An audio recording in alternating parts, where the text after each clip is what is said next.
Chapter में जितने भी इंपॉर्टेंट टॉपिक्स हैं उनको हम लोग अच्छे से समझ लेंगे, ठीक है। कॉन्सेप्ट समझने की कोशिश करना। वायुमंडल, वायुमंडल क्या होता है? पृथ्वी के चारों ओर फैले हुए गैसीय आवरण को ही वायुमंडल कहा जाता है। ये हो गया किताब की परिभाषा, बुक का डेफिनेशन, ठीक है। अब हम लोग क्या बोलेंगे? वह वायु जो पृथ्वी के चारों ओर से घेरे हुए है, याद कैसे रखोगे? वह वायु जो पृथ्वी को सभी ओर से, चारों ओर से घेर के रखती है, उसको कहा जाता है वायुमंडल। जैसे मान लो ये है हमारी पृथ्वी, ठीक है, उसके आसपास क्या है? ये वायु की परत है। ये जो परत है ये 5 परत में डिवाइड हुआ है, वो हम आगे समझेंगे। सबसे पहले समझो कि ये पृथ्वी है और ये है वायु की परतें। मतलब यहाँ क्या है? ये क्या है? फैले हुए गैस है, ठीक है, गैसेस हैं जो फैले हुए हैं।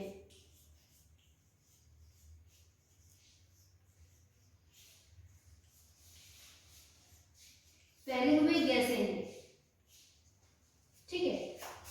ये पृथ्वी है, इसके चारों तरफ क्या है? गैसेस फैले हुए हैं, बहुत तरह के गैसेस फैले हुए हैं।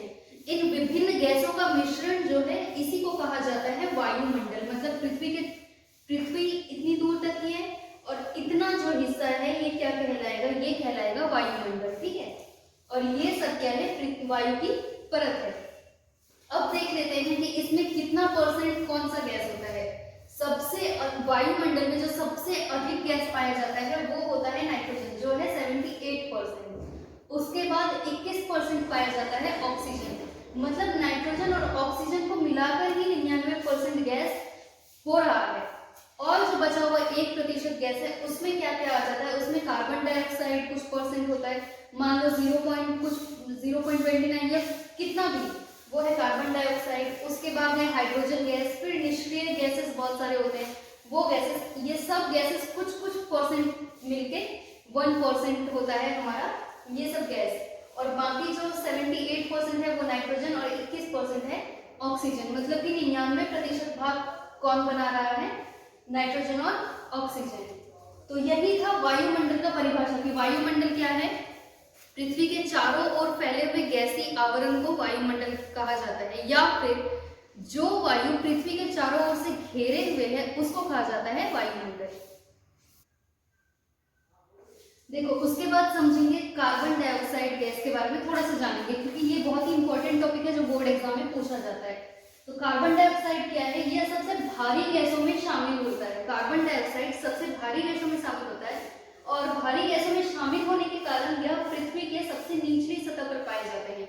कार्बन डाइऑक्साइड एक ऐसा गैस है जो बहुत ही भारी है। अब जो चीज भारी होगा वो कहाँ से? नीचे ही मिलेगा। तो इससे याद रखोगे कि ये गैस पृथ्वी के सबसे निचली सतह पर पाए जाते हैं। उसके बाद क्या है? कार्बन डाइऑक्साइड के बारे में एक और चीज याद रखना, यह सूर्य के प्रकाश को अवशोषित करने के लिए जाने जाते हैं। कार्बन डाइऑक्साइड गैस क्या करता है? जो सूर्य से प्रकाश आता है या फिर पराबैंगनी विकिरण आता है या जितने भी रेज आते हैं उसको क्या करता है? अवशोषित कर लेता है, एब्जॉर्ब कर लेता है। इसी कारण से क्या है? ये गैस तापमान बढ़ाने के लिए, मतलब पृथ्वी का तापमान बढ़ाने के लिए सबसे ज्यादा जिम्मेदार जो गैस है वो है कार्बन डाइऑक्साइड। और यही मुख्य कारण है ग्रीन हाउस इफेक्ट होने का, ठीक है, जिसको हम कहते हैं हरित गृह प्रभाव। अब हम जानेंगे कि वायुमंडल जिसके बारे में हम पढ़ रहे थे उनको गैसों के आधार पर, जो वायु की परतें हैं, गैस का जो गुणों के आधार पर है ना, गैस को विभिन्न परतों में किस प्रकार से बांटा गया है उसको भी हम समझेंगे। देखो जो वायुमंडल की जितनी भी परतें हैं ना उनको समझने के पहले हम लोग समझ लेते हैं थोड़ा सा हरित गृह प्रभाव क्या है। ये भी एग्जाम पॉइंट ऑफ व्यू से बहुत ही इंपॉर्टेंट क्वेश्चन है। तो हरित गृह प्रभाव क्या होता है? ये पृथ्वी है, पृथ्वी के चारों ओर क्या है? गैसेस का परत है। मतलब ये पूरा क्या है? हमारा वायुमंडल है।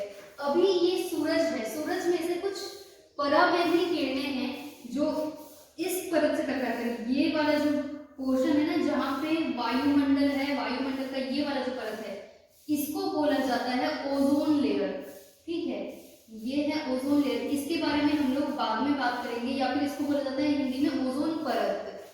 तो जब सूरज की कुछ पराबैंगनी किरणें हैं जो इसी ओजोन परत से टकराकर वापस बाहर, यहीं से वो बाहर निकल जाती है, और कुछ किरणें हैं जो पृथ्वी की सतह के अंदर, पृथ्वी के अंदर एंटर कर जाती है, पृथ्वी के अंदर आ जाती है।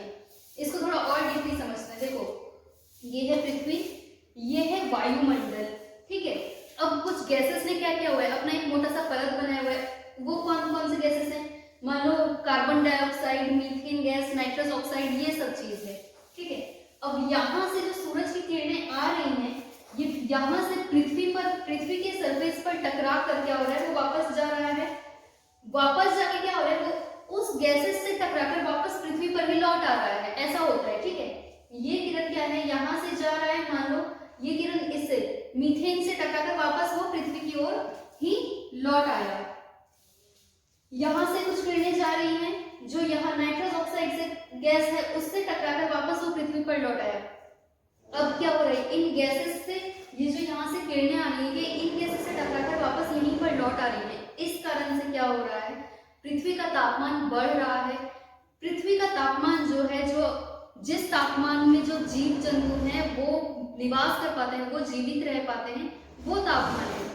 अगर ये गैसेस नहीं होते, बहुत इंपॉर्टेंट है, ये सब गैसेस का होना भी जरूरी है। अगर ये गैसेस नहीं होते तो क्या हो जाता, पृथ्वी का तापमान बहुत ही माइनस डिग्री में होता। यहाँ पे फिर जीव जंतुओं का निवास करना या जीवित रहना संभव नहीं था, इसीलिए इन गैसेस का होना भी जरूरी होता है। तो ये है हमारा हरित गृह प्रभाव। हरित गृह प्रभाव क्या होता है, कुछ गैसेस हैं जिन्होंने पृथ्वी के चारों तरफ एक मोटा सा अपना परत बनाया हुआ है। अब वहां से सूर्य से जो किरणें आती हैं, वो क्या है, पृथ्वी मतलब वो गैसेस उन किरणों को एब्जॉर्ब कर रहा है, मतलब उनको बाहर नहीं निकलने दे रहा है यहाँ से।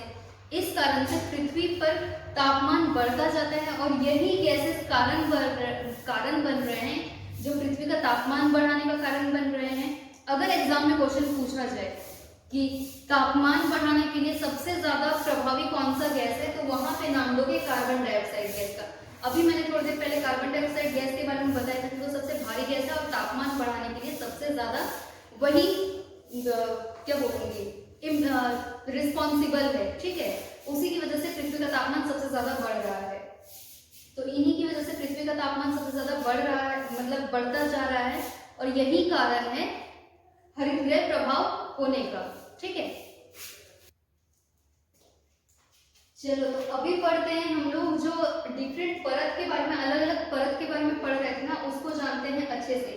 5 परतों में डिवाइड किया गया है, उनको गुणों के आधार पर 5 परतों में डिवाइड किया गया है। सबसे पहले ये है हमारा पृथ्वी, उसके बाद आ जाता है शोभ मंडल, फिर आ जाता है समताप मंडल, फिर आ जाता है मध्य मंडल, फिर आयन मंडल, और उसके बाद फिर वायुमंडल।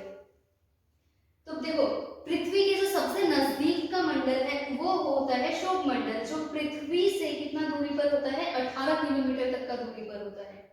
ये होता है शोभ मंडल, इसको बोलते हैं ट्रोपोस्फेयर। यहाँ पे जितनी भी मौसम संबंधी घटनाएं हैं, जैसे कि बिजली का कड़कना, आंधी तूफान, बारिश होना, ये सब चीज यहाँ पे होता है, शोभ मंडल में होता है। एग्जाम में यही सब क्वेश्चन पूछा जाता है, ठीक है। तो इसके बारे में ये याद रखना कि यहाँ पे क्या होता है, यहाँ पे वायुमंडल घटनाएं, मतलब जितनी भी इससे संबंधित घटनाएं हैं वो यहीं पे होती हैं। उसके बाद है इसका सबसे ज्यादा घनत्व सबसे ज्यादा होता है। देखो, पृथ्वी से जैसे जैसे ऊंचाई बढ़, सबसे नीचे पृथ्वी का जो सबसे निचला सतह है ना, वहां पे घनत्व सबसे कम होता है, जो डेंसिटी होता है घनत्व सबसे कम होता है पृथ्वी के निचले सतह पे। जैसे जैसे वो ऊपर जाता है वैसे वैसे उसका घनत्व बढ़ता जाता है। तो शोभ मंडल में पहुंचकर क्या होता है, उसका घनत्व सबसे ज्यादा हो जाता है। उसके बाद यहाँ पे ग्रीन हाउस प्रभाव के लिए ये वाला जो मंडल है, ये सबसे ज्यादा ग्रीन हाउस प्रभाव यहाँ पे ही होता है, शोभ मंडल में होता है, क्योंकि मैंने अभी बताया था जितने भी मौसम संबंधी घटनाएं हैं वो यहीं पे होता है। तो ये क्या है, हरित गृह प्रभाव भी क्या था, एक मौसम संबंधी घटना में ही हम उसको मानेंगे, क्योंकि पृथ्वी का तापक्रम बढ़ना ये भी तो एक मौसम संबंधी घटना ही है। तो यहाँ पे शोभ मंडल में क्या हो जाएगा, पॉइंट वाइज याद रखना, जितने भी मौसम संबंधी घटनाएं होंगे या वायुमंडल घटनाएं।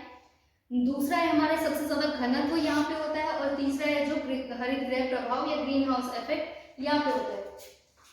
नेक्स्ट है पृथ्वी से इसका दूरी है 50 किलोमीटर है।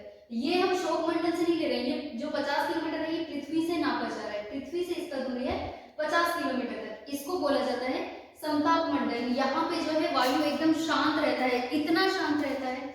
ये मंडल जो है यहाँ पे ताप जो है समान होता है, मतलब कि ज्यादा ना बढ़ता है ना घटता है, समान तापमान रहता है। मौसम घटनाएं यहाँ पे नहीं घटती हैं। वायुयान वगैरह उड़ने के लिए एरोप्लेन या जितने भी वायुयान हैं वो वो उड़ने के लिए ये सबसे ज्यादा कंफर्टेबल जिसको वो मानेंगे वो ये लेयर है, जिसको बोलेंगे हम संताप मंडल। ठीक है, अब देखो संताप मंडल में जो वायु इतना शांत होता है कि जैसे बाकी यहाँ पे देख सकते हो कि पृथ्वी में क्या होता है, जैसे कि एरोप्लेन उड़ा उससे जो धुआं निकल रहा था, तो वायु इतना तेज होता है कि वो धुआं जो है तुरंत डिसअपियर हो जाता है, तुरंत खत्म हो जाता है। लेकिन संताप मंडल में वो तुरंत खत्म नहीं होता है क्योंकि वहां का वायु एकदम ही शांत रहता है। ठीक है, तो संताप मंडल में क्या हो जाएगा, वायुयान वगैरह उड़ने के लिए ये सबसे बेस्ट है और यहाँ पे मौसम संबंधी घटनाएं नहीं घटती है। अब यहाँ पे समताप मंडल में ही एक और चीज समझो, यहाँ पे ये वाला जो मैंने परत दिखाया है ये है हमारा ओजोन लेयर। ठीक है, यहीं पे होता है ओजोन लेयर, यहाँ पे मध्य मंडल और समताप मंडल के बीच में। सूर्य से जो भी पराबैंगनी किरणें आती हैं वो उसको क्या करता है, ओजोन लेयर क्या करता है, उनको वहीं से लौटा देता है या फिर कुछ किरणों को अवशोषित कर देता है या फिर उनको लौटा देता है, जिससे कि वो जो किरणें यहाँ पे पृथ्वी पर आने वाली थी उनको वो यहाँ पे आने से रोक रहा है, क्योंकि वो वहीं से उसको लौटा दे रहा है या फिर वहीं पे अवशोषित कर दे रहा है।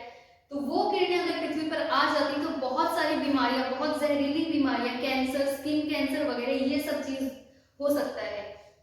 तो ये किरण को आने से ये ओजोन लेयर यहाँ पे रोकता है। ठीक है, ओजोन लेयर का एक और चीज बता देती हूँ। देखो एक चीज तो समझ गए कि मैंने कार्बन डाइऑक्साइड बताया था यहाँ पे ग्रीन हाउस प्रभाव में कि जो मतलब टेम्परेचर, पृथ्वी का तापमान बढ़ाने के लिए अगर सबसे ज्यादा प्रभावी कोई गैस है तो वो कार्बन डाइऑक्साइड होता है। अब यहाँ ओजोन लेयर का समझना, ओजोन लेयर में छेद होता है ये जानते हो ना, ये किस गैस के किसके कारण होता है, क्लोरोफ्लोरोकार्बन बोला जाता है, CFC। अगर ओजोन लेयर में जो छेद होता है वो CFC के कारण होता है, क्लोरोफ्लोरोकार्बन। और ये क्लोरोफ्लोरोकार्बन गैस कैसे उत्पन्न होता है, जो तेल वगैरह का कैन वगैरह होता है ना, ये सब जलाने से वो उत्पन्न होता है।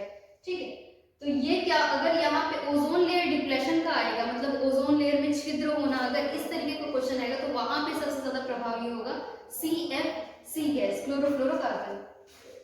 नेक्स्ट हम लोग देखते हैं पृथ्वी से 80 किलोमीटर तक की ऊंचाई में ये है मध्य मंडल। ठीक है, ये सब लोग जानते हो कि जो हमारा पृथ्वी है अंतरिक्ष में है, अंतरिक्ष में बहुत सारे उल्का पिंड होते हैं। तो जो उल्का पिंड होते हैं वो जलते हुए बहुत तेजी से, मान लो अगर पृथ्वी पर आएंगे तो पृथ्वी पर ब्लास्ट हो जाएगा, मतलब सब तहस नहस हो जाएगा, नाश हो जाएगा।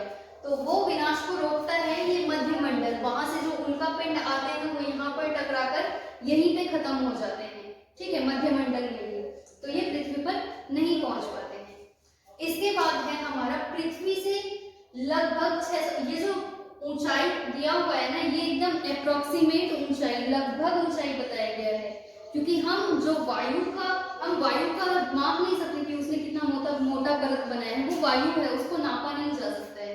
ठीक है, तो ये जो जितने भी डिस्टेंस बताए गए हैं अलग अलग किताब में अलग अलग डिस्टेंस भी देखने को मिल सकता है तुम लोग का, तो ये जस्ट लगभग ऊंचाई बताई गई। अब देखो पृथ्वी से लगभग 640 मीटर की ऊंचाई तक ये है आयन मंडल, मतलब 80 से यहाँ पे 80 किलोमीटर तक क्या था, मध्य मंडल था।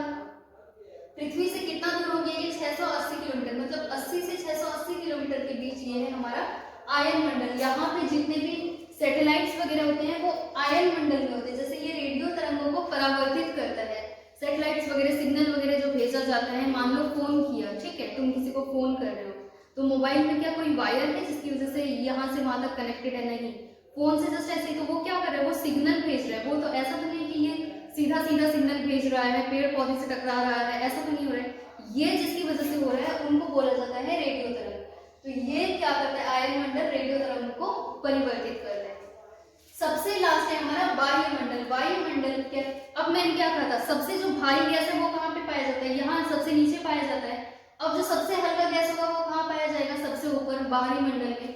तो वहां पे क्या क्या, हाइड्रोजन, हीलियम और जितने भी हल्के गैसेस हैं वो बाहरी मंडल में पाए जाते हैं। तो ये था हमारा आज का टॉपिक, वायुमंडल की संरचना। ठीक है।